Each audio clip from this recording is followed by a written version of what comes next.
Welcome to Vermont Artists and Authors, where we interview great storytellers and artists from the amazing Green Mountain State. This is episode 20. I'm your host, Barney Smith, thestorycomic.com, and we're excited to have with us the best-selling and acclaimed Vermont author, Barney Lambek. Barney. Hi, Barney. How's it going? Back in November, you came out with a sequel book to the first book you came out in 2018. The first book you came out with, Uncivil Liberties, and you just came out with you would call it a sequel? Yeah. An Intent to Commit? I mean, so it's some of the same characters. It takes place a few years later in time than the events of the first book. So the main protagonist in this book is, her name's Sarah Jacobson, and she's the daughter of the person who might be considered the protagonist of the first book. So I got lots of questions about setting and your writing style and how you produce, but can you kind of give people a bit of a background as well as kind of your history and how you started getting into writing mysteries? Originally a teacher, graduated from Dartmouth. Yeah, I graduated from Dartmouth in the 70s, and I did teach elementary school for a few short years and went to law school, and I did a few other things, and then went to law school in 1985, to 1988. At that point, moved to Montpelier, where I've been practicing law since 1988, based in Montpelier. And so I've been doing that a long time. And it was just about 10 years ago, I decided, well, I want to try a novel. And I had no idea what I was doing. And, so from about 2011 to 2018, I kind of developed that first novel. And then luckily found Rootstock Publishing, who helped me get it off the ground. What's interesting about your books is that your books seem to kind of take on books that kind of focus on First Amendment issues. And as you said, that Uncivil Liberties, you started in 2011. The source of what the book was about kind of evolve over time, since it did kind of take 7 years to write? Well, I mean, sure, the book evolved. I wouldn't say the source did. I mean, it just took me a long time where there would be periods of 6 months or so where I just put it aside and didn't work on it and pick it up again. And you're right, there's a focus on First Amendment law and constitutional theory in both of these books. Uncivil Liberties has to do in part with sort of cyberbullying of a high school student by another student who has some homophobic beliefs, and targets a friend of his, somebody who really is a friend. But the beginning of that book sort of starts with her death, and the question is, how did she die? Why did she die? And it appeared to be connected with the cyberbullying. So there's First Amendment issues around that.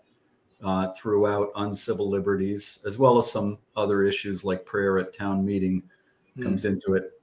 An Intent to Commit, the second book, has to do with racial justice organizing and questions about when does a threat become unprotected by the First Amendment? When is language so severe as to be considered not protected by the First Amendment? So that's one of the issues. And another issue has to do with flying the Black Lives Matter flag, which has an issue that's come up for public schools in Vermont, and whether that raises a First Amendment issue for them if they're confronted or presented with petitions from students of a different perspective or persuasion that want to fly their flag.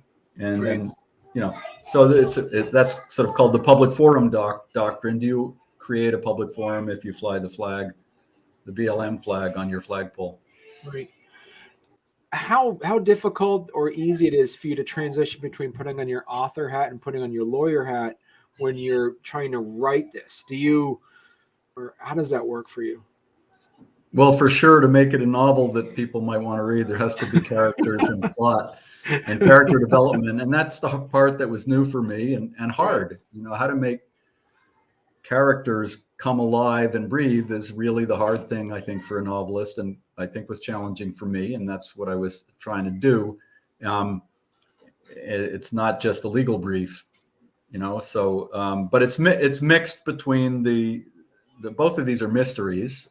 I call them legal mysteries, and so it's mixed between the mystery plot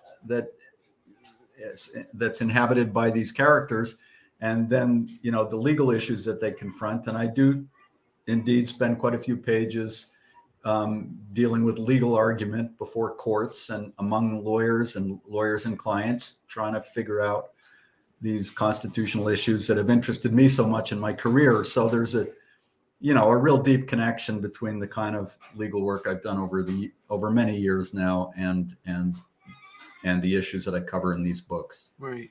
Do you ever read like any like case study or deposition or something along those lines of like, oh, this would make a great, like, do you feel yourself you have to like put up some walls, or do you kind of catch yourself with a notepad next to you like, let me just put this down as some sort of story seed for another book? Or how does that work for you? Yeah. I mean, close to that. Not quite a notepad when I'm reading a deposition, but I do draw from my work and from cases I know about, and in fact, I mean, the first book dealt in part with, as I said, prayer at town meeting, and whether towns having their town meeting can constitutionally begin their town meeting with a Christian prayer, do that. And I had a case of that kind, challenging prayer at a town meeting, that I did with a couple of ACLU attorneys that we brought, and we challenged that. So I mean, I changed some of the facts and the people involved, but I drew largely from the work I had done. There are some fictional characters obviously in this, but it does take place in Montpelier. Other than the characters, is it a fictionalized Vermont, or is it real Vermont? Yeah, some fictionalized, but I also base it largely on in Montpelier and real places in Montpelier. Sometimes I change the names, sometimes I don't.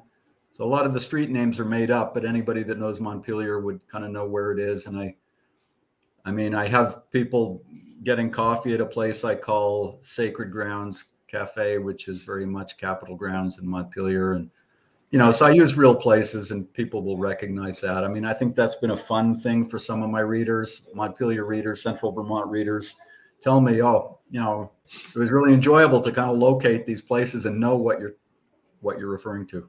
Beta readers, proofreaders, people that come in to kind of read that, are all of them from Vermont, or have you been deliberate to try to find people to kind of help proofread and do some beta reading that are like outside the geographic area? With my first book, I sought out a larger group of readers, some, law school friends that lived around the country and so forth, old friends, and a few more. With the second book, I didn't do that. I mean, I had a few readers, critical readers, who gave me, tremendous feedback, and they're recognized in the acknowledgments in both books. So that was really important. That was before it got to the stage of rootstock pairing me up with a professional editor, who in both cases is somebody called Ricky Gard Diamond, who's a well-known Vermont writer herself, essayist and novelist and short story writer, but she's a terrific editor. And so she gave professional editing to both of these books. Do you find it important for people to kind of like give you feedback who kind of understand the medium that you're writing in, or having somebody that doesn't understand, say like the law side of things? And then also same thing with like the geographic aspects of it, like having people read that aren't from Vermont to translate it well to someone that might not be familiar with the geography. Great questions that I really didn't think about ahead of time. Now that you're asking them, probably should have done more of that. Yeah, I mean, some of the readers were not lawyers, and so didn't have that kind of legal expertise, but mostly more of them were with the first book anyway. How timeless do you see these stories that you're telling?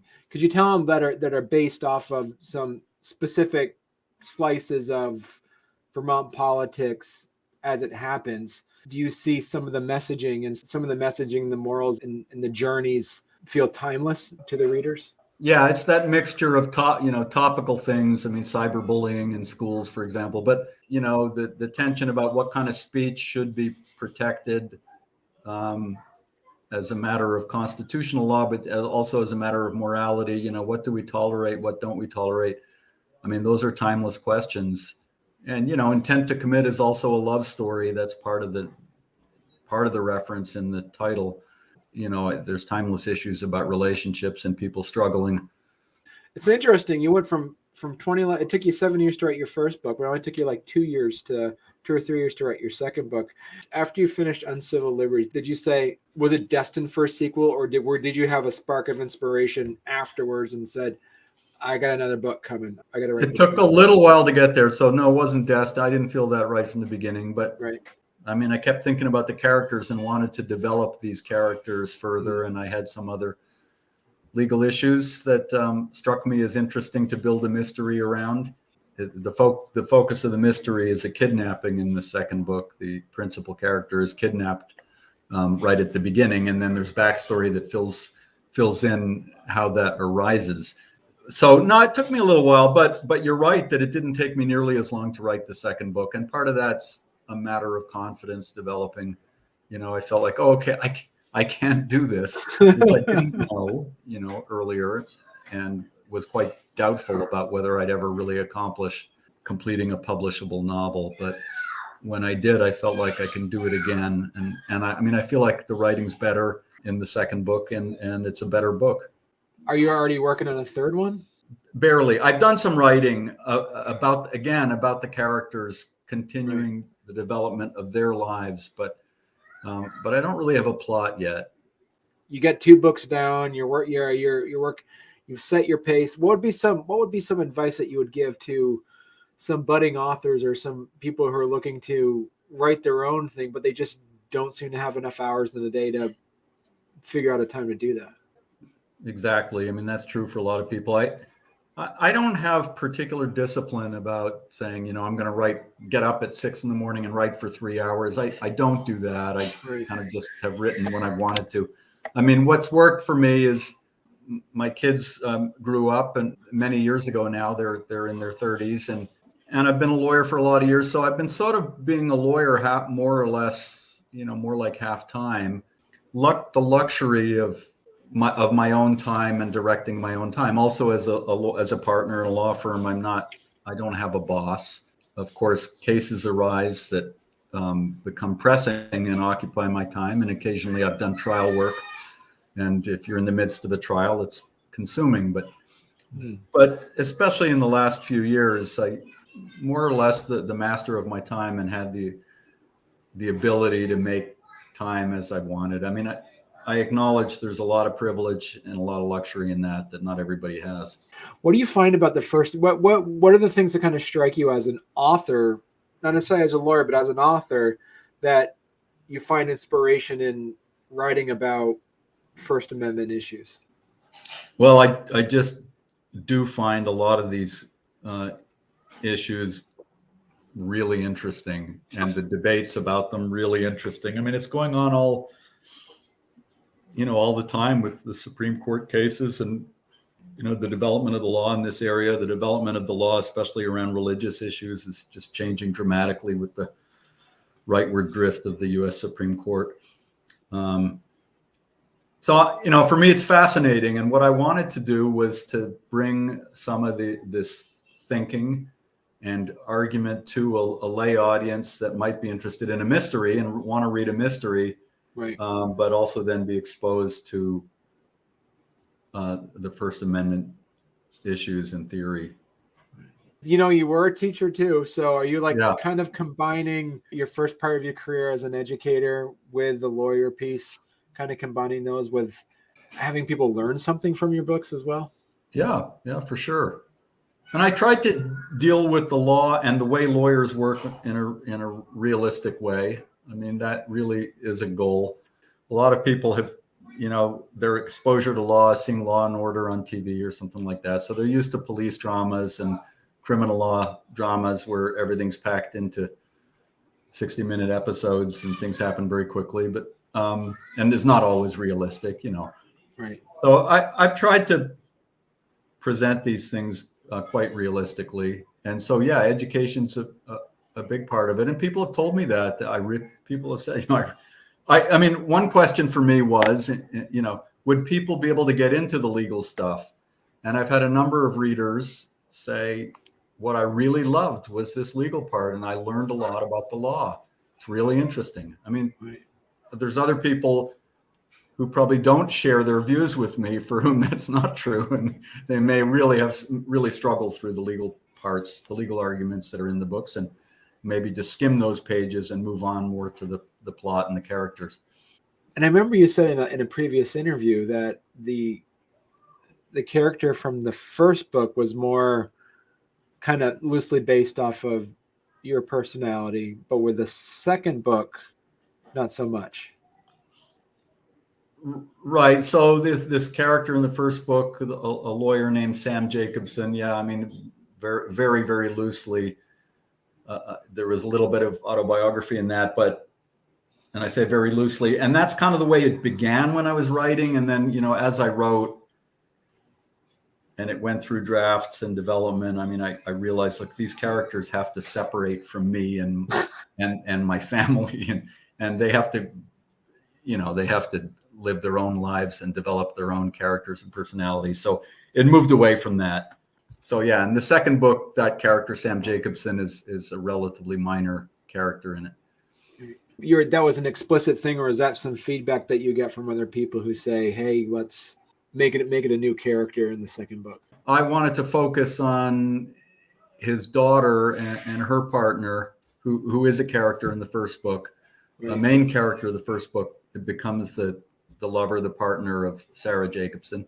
Right. And they're the two chief characters of the second book. And I was just more interested in writing about them and having the younger characters sort of take the lead in that book. It didn't come from other people, really. That was me.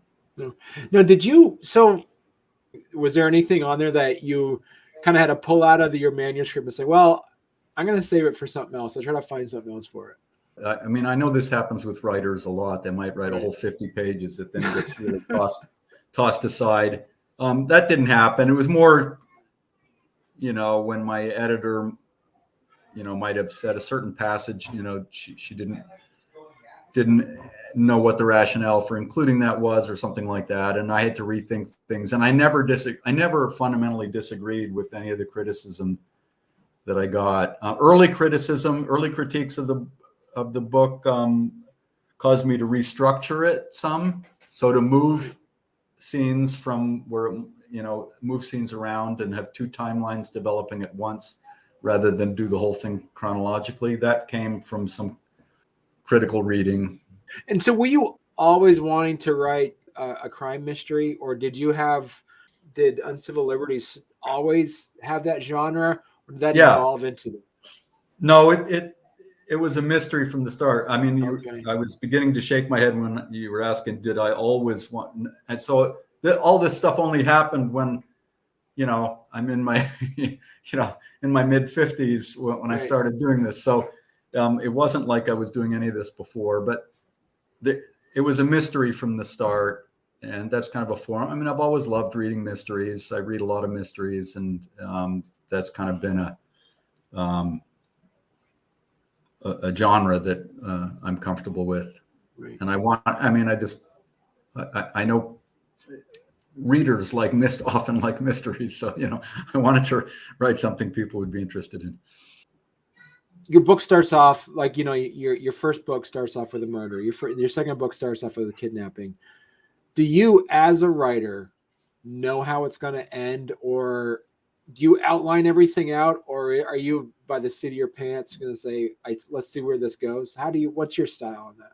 Yeah, it's a little more of the second than the first. Really? I mean, there's always some mixture, but I'm not a big outliner, so I don't have, I shouldn't say I'm not, in my legal work, maybe I'm more of an outliner, but I didn't have a whole understanding of the plot from start to finish. Oh, wow. Okay. Before writing. I mean, it was more certain themes, and then some of it, really is this feeling of sort of watching it develop, seeing where the characters are going to go, and it takes on a life of its own to some extent. I mean, there's a fiction in saying that, because they of course don't really have a life of their own, but it can feel that way.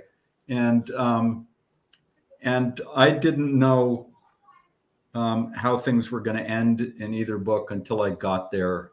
Are you one of those authors where your characters surprise you on the decisions they make, or are you in charge? Like I said, it feels like they are making decisions and leading me along a bit. So, I mean, you want your characters to be consistent in their character and be real that way. What's one of the things that you notice? Because is that kind of a standard fare to kind of begin a mystery, like a mystery thriller with like a crime, like right out the bat? Because then that something that you've get your readers right involved in the story right from page one? Yeah, I think it's a plot device to capture the reader's attention, right? I don't know how standard it is. Maybe it's common, I suppose so. Right. Yeah. I mean, and that must be exciting for you at writing it, because you basically you're the first one witnessing the story unfold. Yeah.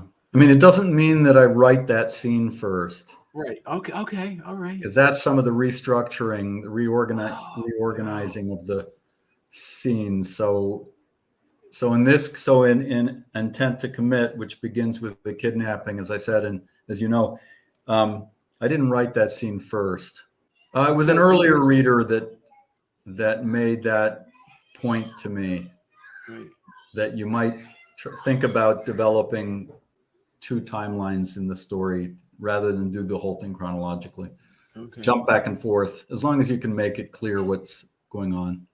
What's the next step after you write your first draft?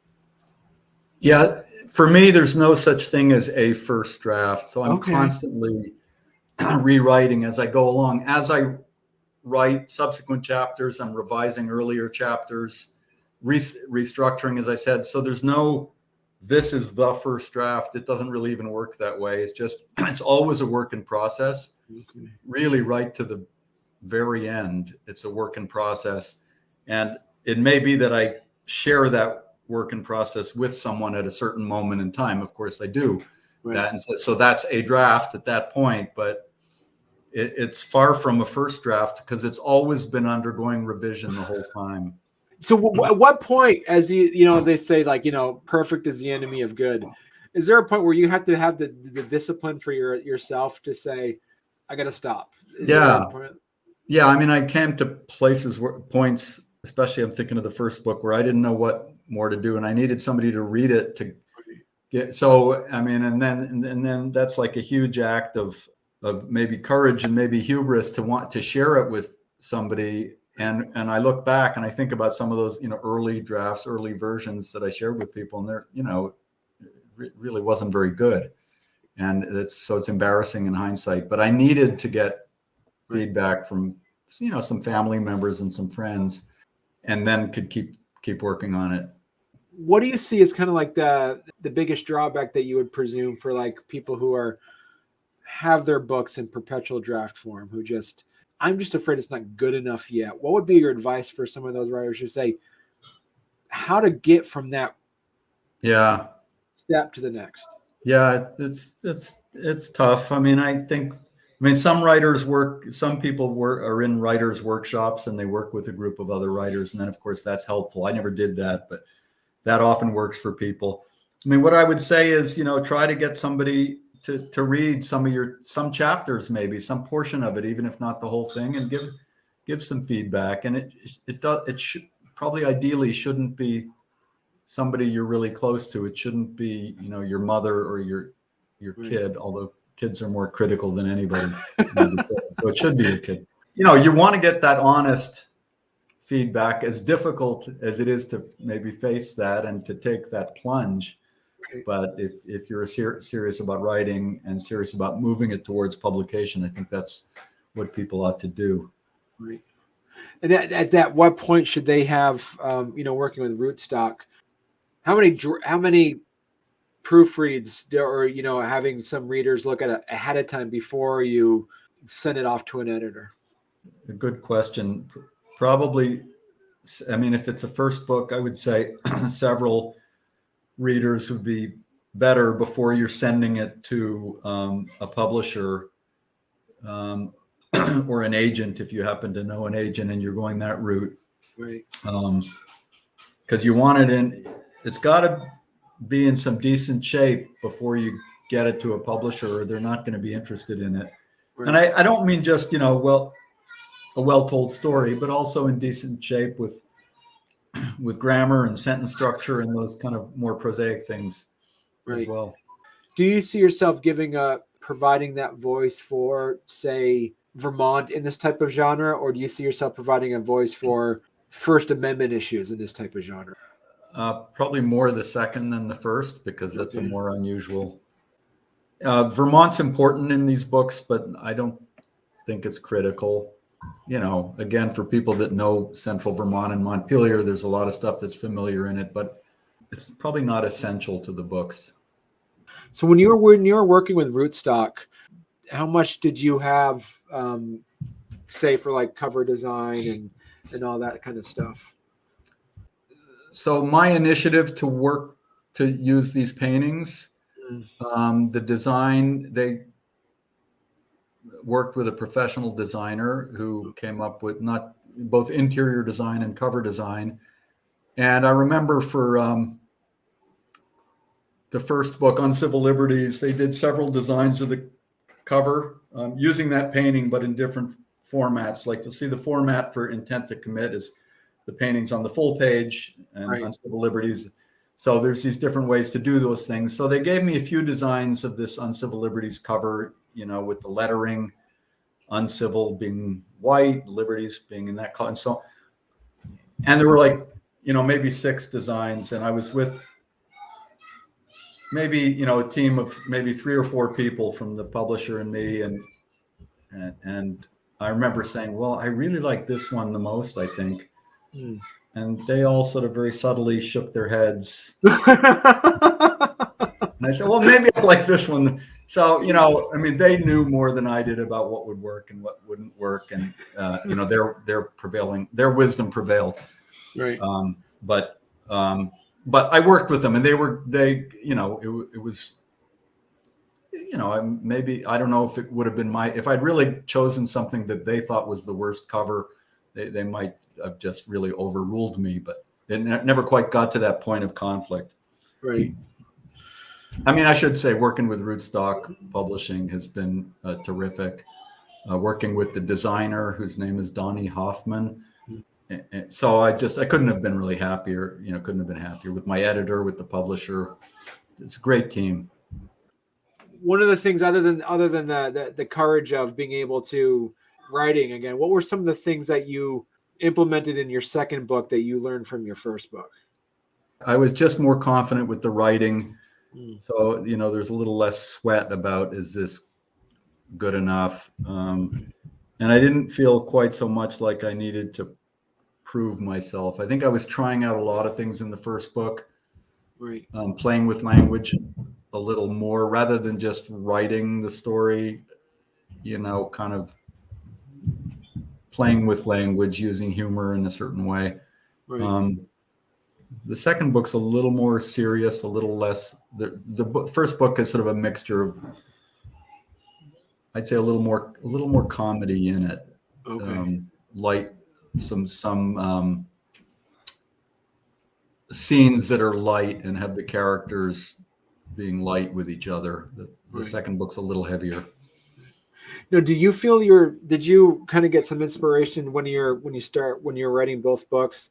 Did you just kind of surround yourself with crime, mystery, thriller books, or did you kind of like do multiple genres and just kind of like pulled inspiration from wherever it kind of floated into? Yeah, I wasn't particularly reading mysteries at the time I was writing any more than any other books. I read a lot of different books, not nonfiction and fiction.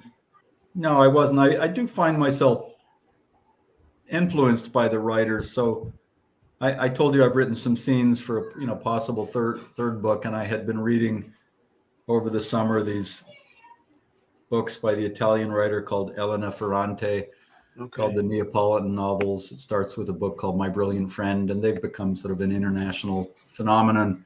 And I think they're terrific novels, really exceptional. And I found myself being influenced by that style writing, which is first person narrative and very introspective kind of writing about relationships. And it helped me focus that way a little bit more in writing these scenes involving, again, a couple of the same characters. Wow, that's cool. Yeah. So you're with these characters for the long haul then. They're not going anywhere. Yeah, for good or for bad. Yeah. So if people are interested in wanting to kind of like follow you and learn more about your work, so the best place that they could probably be BernieLambek.com, correct? Yeah. That's my website. Bernie Lambek as one word.com will get you there. I have a Facebook page for my sort of author persona as well. I'm trying to remember. I think it's still called Uncivil Liberties, that Facebook page, but that's probably something that should be changed because it was a Facebook page begun sort of for my first book. So yeah, so that's a Facebook page, my author page that you'll see. All right, Bernie. Well, thanks a lot, and come back on when book 3 comes out. Thank you, Barney. Appreciate that. You're welcome. Take care.